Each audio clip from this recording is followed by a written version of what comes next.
Hey everyone, Duke here, and today we are going to talk about the new exotic armor and mod changes that are coming next season in Season 15. I'm going to be splitting this video into two parts, with the first part going over each of the changes as they are laid out in this week's TWAB, while the second part I will talk about and analyze a few of the changes that I find most interesting and impactful to the game going forward.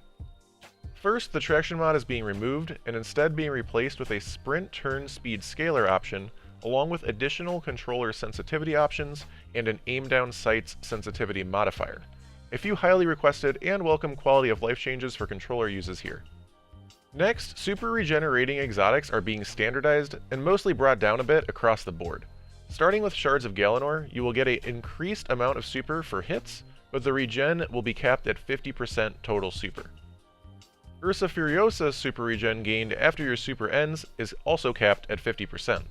Skull of Dire Ahamkara will increase the amount of super refunded per kill, but is also capped at 50% total super gain. Phoenix Protocol will be capped at 50% super regenerated from kills inside your Well of Radiance. Stormdancer's Brace will actually be a new addition to the super regenerating exotic pool, and will now refund up to 50% of your super energy after your super ends, based on the number of kills. And finally, Geomag Stabilizers will no longer have the additional effect of being able to sprint to gain the last chunk of your super. It will still increase the length of your overall super when hitting targets. There are also some overall exotic changes across some more underutilized exotics. Most of the exotic changes we just talked about are most certainly nerfs, but most of these changes we are about to mention are buffs, so let's go over them all. Starting with Hunters, the Bombardier's Bomb effect now has a secondary effect based on your subclass. Blinding for Arc, Burn for Solar, Slow for Stasis, and Suppress for Void, with the caveat that the suppression will not affect a Guardian in their super. Graviton Forfeit will now have increased bonus invisibility duration, your melee regeneration speed will now be increased based on the number of enemies near you, and on top of that, while you are invisible, your recovery is greatly increased and your weapons reload more quickly. Lucky Pants now have an intrinsic hand cannon holster mod, which is a new type of mod that seems to function similarly to Reconstruction, just without the doubled up magazine, i.e. slowly reloading your magazine from reserves when a weapon is stowed. Also, Lucky Pants will allow for hits against combatants with a fully loaded hand cannon that deals either kinetic damage or damage matching your subclass type to increase the damage of the next shot.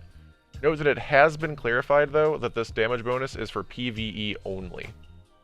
For Titans, Precious Scars will now also create a burst of healing and bonus recovery around you whenever you kill an enemy with a weapon whose damage type matches your subclass type.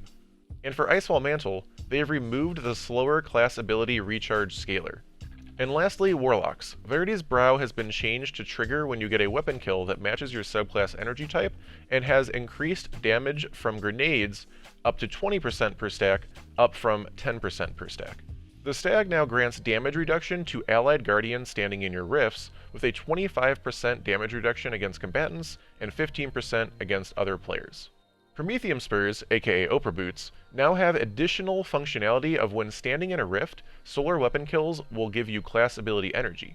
Also, when your class ability energy is full, solar weapon kills consume that energy and spawn a combination healing and empowering rift at the target's location. Next, we have a few mod changes as well as a whole new type of mod to talk about. Ammo finders will now have an increased chance to spawn ammo on kills with primary weapons, and a further increased chance when using exotic primaries. Scavenger mods will no longer allow you to stack multiple copies of the same type. Holster is a new type of leg armor mod that will allow for stowed weapons to gradually be reloaded. Rocket launchers, breech-loaded grenade launchers, and bows will not have holster mods, as they didn't want this effect to work with weapons that have a magazine size of 1. Also note that this effect will not work on Ariana's Vow. The final mod changes to talk about are with Warmind cells and Elemental Wells. Starting with Warmind cells, the base Warmind cell explosion radius has been reduced from 10 meters to 6 meters, and the damage of the explosion has been reduced from between 200 and 400 damage to 50 and 250 damage. Global Reach now costs 3 energy to slot, up from 1, and the radius increase has been reduced from 20 meters to 10 meters. Cellular Suppression will now have a reduced suppressing effect duration, from 3 seconds to 2 seconds. And finally, Wrath of Rasputin's bonus solar damage has been reduced from between 100 and 200 damage to 25 and 100 damage. For Elemental Wells, Elemental Armaments now has an increased chance to spawn Elemental Wells based on the tier of enemy defeated. And Font of Might's base duration has been increased to 10 seconds, and the damage bonus provided has been increased from 10% to 25%. That is quite a lot of changes coming here soon in Season 15, so let's go ahead and discuss some of the more impactful ones. Starting with the exotic super regen changes, Ursa Furiosas and Phoenix Protocol especially have been staple exotics for their respective subclasses for some time. Super regen as a whole is a really strong option to have, and even with these reductions down to a cap of 50%, I think these exotics will still be very viable, but it may at least open up the door to have other options that are in the same ballpark in terms of overall strength. The Stormdancer's Brace exotic change is an intriguing one for me. The Geomag nerfs bringing down the overall strength of Chaos Reach, on top of this change, may make for some interesting changes for Arc Warlocks.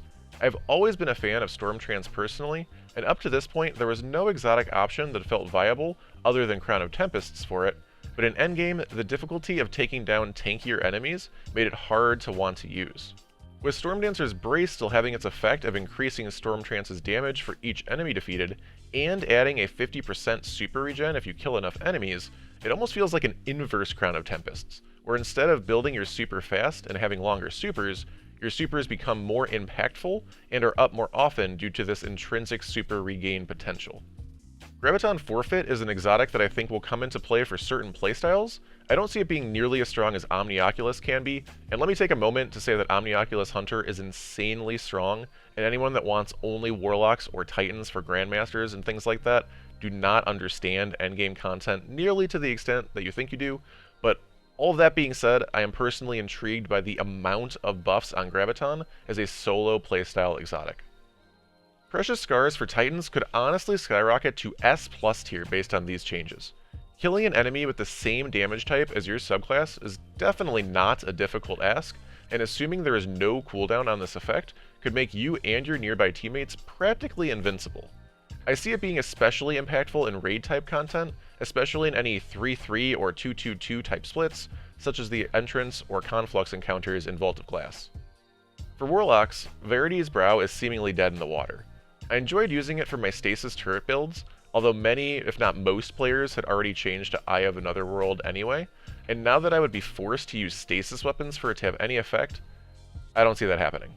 We are at least supposed to get our first set of Stasis legendary weapons this coming season, but I still just don't see that being helpful. There is a chance that it could be revisited for other subclass builds down the line, but it seems unlikely, at least at this moment. The stag changes are certainly interesting. Anyone familiar with my content knows how much I harp on and prioritize survival first in PvE, so more survival is definitely not a bad thing. And with the ability to have basically infinite rifts while on Middle Tree Dawnblade if a teammate stands in the rift with you, the stag could be a reasonably viable exotic now. However, the super interesting Warlock change is to Prometheum Spurs. I already loved the idea of this exotic, affectionately referring to them as Oprah Boots. You get a rift, you get a rift. Everybody gets a rift. But now they have amped that up to 12. Depending on how exactly this exotic change works, and any potential cooldowns, it could be absolutely nutty. If all you need to do is have full class ability energy, and then get a solar weapon kill to spawn healing and empowering rifts wherever you are killing enemies, I can't even begin to describe how bonkersly OP this exotic will be. I assume there will be some sort of internal cooldown, or potentially multiple solar kills will be needed to spawn these rifts, but even so, I am excited for the chance that Prometheum Spurs may be an actual solid option going forward.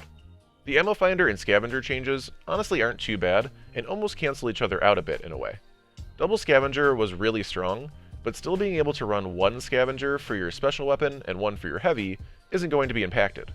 And adding a bit of a skill metagame and taking the time to go for a few extra primary kills to have a higher chance to have your ammo finders to proc is a welcome change as well.